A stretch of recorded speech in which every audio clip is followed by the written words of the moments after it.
अस्सलाम वालेकुम दोस्तों, जीअं त मां पंहिंजे चैनल ते अवां जी ख़िदमत में मिर्ज़ा असदुल्ला खां गालिब जी शाइरीअ जा पहिरें गज़ल जा ॿ बंद तव्हां उन जी सिंधी माना रखी आहे सिंधी दोस्तनि लाइ, ऐं अॼु उन जे पहिरें गज़ल जी टे बंद जी सिंधी माना अवां जी ख़िदमत में पेश कयां थो।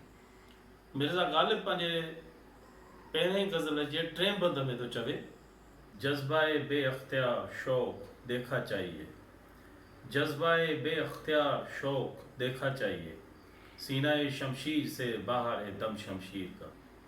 हाणे इन जी सिंधी माना है, मुंहिंजो बेक़ाबू जज़्बो ॾिसण लाइक़ु आहे, तलवार जो दम मियान मां निकिरण लाइ बेताब आहे। हाणे इन जे ॾुखियनि लफ़्ज़नि जी माना है, शमशीर जी माना है तलवार,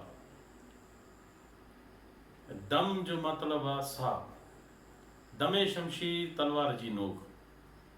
मिर्ज़ा गालिब असदुल्ला गालिब कमाल जो शाइर हो ऐं हुन जी जेका सोच ही उहो ॾाढी मल्टी सोच ही, वसी ही, हिकिड़े शेर मां कई मतिलब निकिरी सघनि था।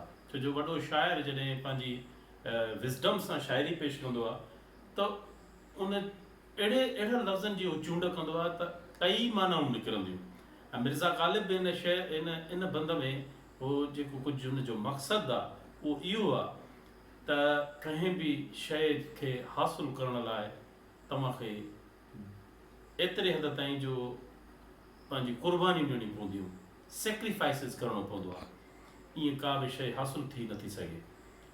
हाणे वरी इन शेर खे असां खणी था वञूं करबला ॾे, या शहीद इस्लाम जिन इस्लाम जी ख़ातिर पंहिंजी जान जो नज़रानो ॾिनो, उहे जॾहिं मैदान जंग में रही आया इस्लाम जे ख़ातिर, या इमाम हुसैन इस्लाम जे ख़ातिर करबला जे मैदान में रही आयो, त उन्हनि ते बि हीउ शेर फिट बीहे थो त उन्हनि खे शहादत पाइण जो एॾो त जज़्बो हो, तलवारूं उन्हनि सां उन्हनि जे सीननि में पेवस थियण लाइ म्याननि में बेताब हो। इन करे त उन्हनि खे पंहिंजे शहादत पाइण जो शौक़ बि हो ऐं मौत जो को ख़ौफ़ न हो।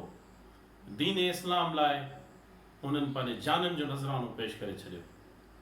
महिरबानी, उमेद तव्हांखे पसंदि आयो हूंदो। नेक्स्ट एपिसोड में वरी ॿिए शेर सां ऐं उन जी माना सां तव्हांजी ख़िदमत में हाज़िर थींदुमि। महिरबानी।